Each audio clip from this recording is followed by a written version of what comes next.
करूंगा, 5-6-7 मिनट की बात करेंगे, फिर आपके सवाल लेंगे। बहुत ही मैं क्विक बात करूंगा, शॉर्ट। मैं सबसे पहले मीडिया के दोस्तों से सवाल रखना चाहता हूं। आप और हम इंटरफेस के दो हिस्से हैं। हम भी आप ही के साथ, आप ही के कुलीग इस तरफ काम कर रहे होते हैं, मीडिया के लोग, तो इसलिए आपने बुरा नहीं मानना। ये ऐसे ही जैसे आप हमसे सवाल करते हैं, आज मेरे आपसे सवाल हैं कि आपने शरीफ खानदान से, मीडिया ने ये क्यों नहीं पूछा कि आपका कोई एक बयानिया है इस बात पे। सबसे पहले हमें बाजी का पूरा ब्रिगेड, शहबाज शरीफ साहब, नवाज शरीफ साहब खुद, पाकिस्तान के जयद बड़े बड़े नाम, जो हमारे 8-10 बड़े टॉक शोज हैं उनमें भी कुछ नाम, उन सब ने जिस तरह फोन तड़थली तो लगता है ना सर, उन्होंने तड़थली मचा दी। और तड़थली क्या थी? नवाज शरीफ बीमार हैं, मेरी दुआ है कि अल्लाह अभी भी उनको लंबी जिंदगी दे। तो मेरे ते ना पाया जावे ये जुमला, जो कहते थे उन्होंने पाओ। वो क्या कहते थे? नवाज शरीफ बीमार हैं और मरने लगे हैं। मैं दोबारा रिपीट करने लगा हूं, ये मरने लगे हैं मेरा जुमला नहीं है। मैं सिर्फ जैसे एक सहाफी डिलीवर करता है जुमला, मैं आपको डिलीवर कर रहा हूं जुमला। नवाज शरीफ बीमार हैं, मरने लगे हैं, ये पहला बयानिया था। फिर बयानिया आया, हमसे पूछा गया, अदालतों पे भी जब इसी तरीके का काम किया गया तो एक अदालत ने हमसे पूछा कि अगर नवाज शरीफ साहब की जिंदगी को कुछ हो गया, जिसका दूसरा मतलब था कि अगर वो मर गए, जो कि ये कह रहे थे कि वो मरने लगे हैं, तो क्या आप जिम्मेदारी लेंगे? फिर अगला बयानिया आया, अगर वो मुल्क से बाहर जाके उनका इलाज ना हुआ और अस्पताल में वहां दाखिल ना हुए क्योंकि वो शदीद अलील हैं, तो उनकी जिंदगी को खतरा है। मीन फिर वही बात थी, अल्लाह उनको सेहत दे, लेकिन इनका कहना फिर यही था कि वो मर जाएंगे। फिर हमें बताया गया वहां पहुंचते ही कि उनका सख्त इलाज चल रहा है। ये चौथा बयानिया, उनका सख्त इलाज चल रहा है। फिर 5वां बयानिया आया कि कोरोना की वजह से इलाज रुक गया है, ये बयानिया आया। अच्छा, उसके बाद फिर अगला बयानिया आया जो मरियम सफदर साहबा ने और शाहिद खाकान अब्बासी ने बताया कि इलाज तो कोई मसला ही नहीं है, मियां साहब ठीक है। ये शाहिद खाकान अब्बासी की स्टेटमेंट है टेलीविजन के ऊपर। वैसे वो बैकी बातें करते हैं अक्सर, लेकिन बहरहाल ये स्टेटमेंट मौजूद है उनकी कि इलाज मसला नहीं है। मसला है कि अगर उन्हें यहां पर इंसाफ मिले, इंसाफ उनका था वो जस्टिस क्यूम वाला इंसाफ मिले। अगर मर्जी का, अगला बयानिया था 7वां, कि अगर हमें मर्जी का इंसाफ मिले, मर्जी का लफ्ज उन्होंने कहा नहीं लेकिन कहने का मतलब यही था, ये 7वां बयानिया था, तो नवाज शरीफ साहब वापस आ सकते हैं। फिर 8वां था, बाजी मरियम ने कहा कि अगर मुझे इंसाफ की, दोबारा रिपीट कर रहा हूं, जस्टिस क्यूम वाले इंसाफ की गारंटी दें तो मैं आज शाम को ही अपने वालिद को यहां ले आती हूं। यह आपने स्टेटमेंट सुन रखी है ना मीडिया ने, मैं कोई गलत बयानी तो नहीं कर रहा ना सर। यह कश्मीर में उन्होंने स्टेटमेंट दी थी, अगर मैं गलत नहीं हूं तो, इलेक्शन में। फिर 9वां बयानिया आया जो आज ही था। आपने फिर एक बुरी खबर सुनी जिस पे दिल बड़ा रंजीदा है कि प्लेटलेट्स फिर गिर गए हैं। ये आज सुबह एक प्रेस कॉन्फ्रेंस करके बताया गया कि उनके प्लेटलेट्स फिर गिर गए हैं और अब वो सफर नहीं कर सकते जहाज में। तो वो आएंगे तभी जब उनकी तबीयत ठीक होगी तो सफर कर सकें। मैं यकीन से आपको कहता हूं कि वक्त की कमी की वजह से ये 9 बयानिए मैं याद कर सका, बयानिए और भी होंगे। तो पहले तो मीडिया अपना रोल प्ले करे। मेरी 10 बदस गुजारिश है, मैं कोई किसी पे इल्जाम नहीं लगा रहा, आपने बिल्कुल इसमें गुस्से में नहीं आना। किसी दोस्त में, मैं आप लोगों की बात नहीं कर रहा, आप तो सवाल करते हैं जो कैमरों के थ्रू हमारे मीडिया के दोस्त देखते हैं, बिल्कुल किसी को एक्यूज नहीं कर रहा, सिर्फ 10 बदस गुजारिश कर रहा हूं कि आज जब आपको ये टॉक शोज में मिलें तो इनसे सवाल करें कि ਤੁਹਾਡਾ बयानिया है ਕਿਹੜਾ ਇਹਨਾਂ 9ਵਾਂ ਦੇ ਵਿੱਚੋਂ। ਉਹ ਬੰਦੇ ਦੇ ਪੁੱਤਰੋ ਸਾਨੂੰ ਦੱਸੋ ਇਹਨਾਂ 9ਵਾਂ ਦੇ ਵਿੱਚੋਂ ਗੱਲ ਕਿਹੜੀ ਹੈ। What is the real truth out of these 9 जो आपकी स्टेटमेंट्स हैं, आपका बयानिया है।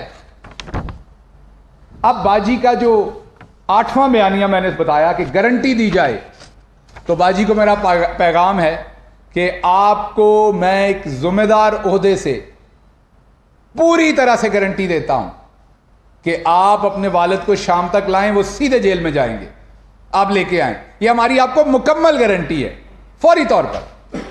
अब आगे चलते हैं। ये वो लोग हैं जो हमें कहते थे कि इन्हें फोन नहीं आया।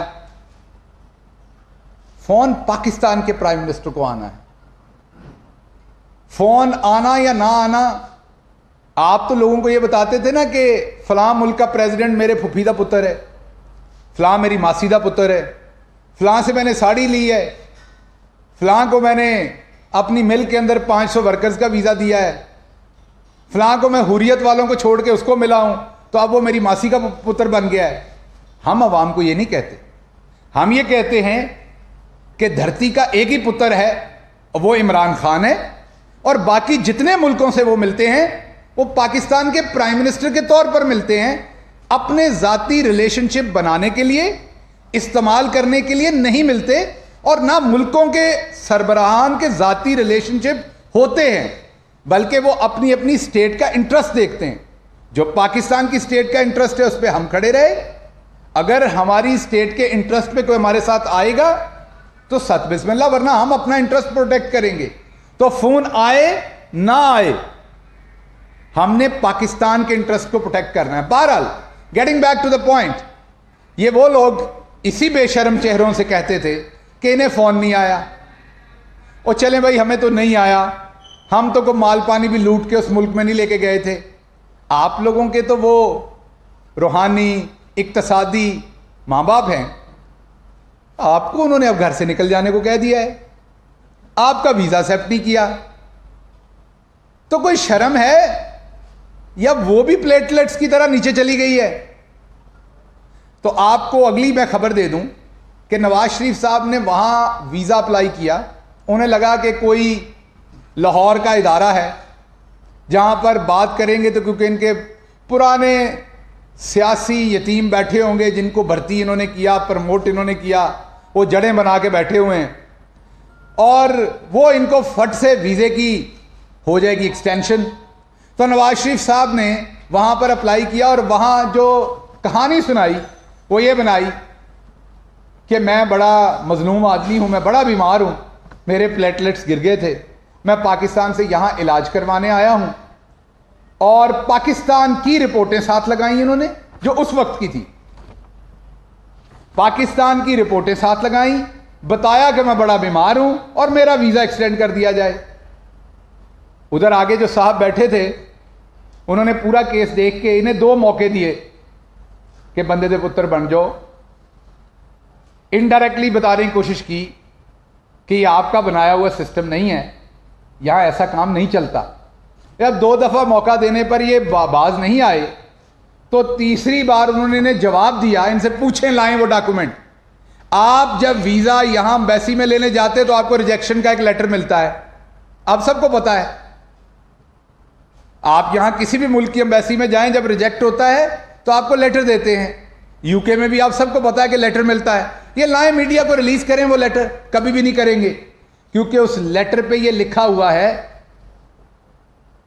कि उन्होंने इनको वापस ये कहा कि आप जो क्लेम कर रहे हैं कि आप बीमार हैं और आपकी जो सरगर्मियां हैं वो मैच नहीं करती। आपको शायद ये पता है कि पिछले 5-6 साल से तमाम दुनिया की इमिग्रेशन आपकी सोशल मीडिया की एक्टिविटी को ट्रैक करती है जब वीजा एप्लीकेशन का फैसला करती है। काशिफ साहब, दूसरे दोस्त जो जर्नलिज्म के लिए बाहर ट्रैवल करते हैं आप में से, उनको इस बात का पता है कि अब आपको सोशल मीडिया हैंडल्स, अकाउंट्स की डिटेल वीजा फॉर्म के साथ देनी पड़ती है। जब उन्होंने मियां साहब की सारी एक्टिविटीज देखी तो उन्होंने कहा कि जनाब तुसी बोल रहे हो झूठ, तो मेरी लंदन तो क्या पाकिस्तान में भी कोई प्रॉपर्टी नहीं, वो आपका पुराना वतीरा है झूठ बोलना।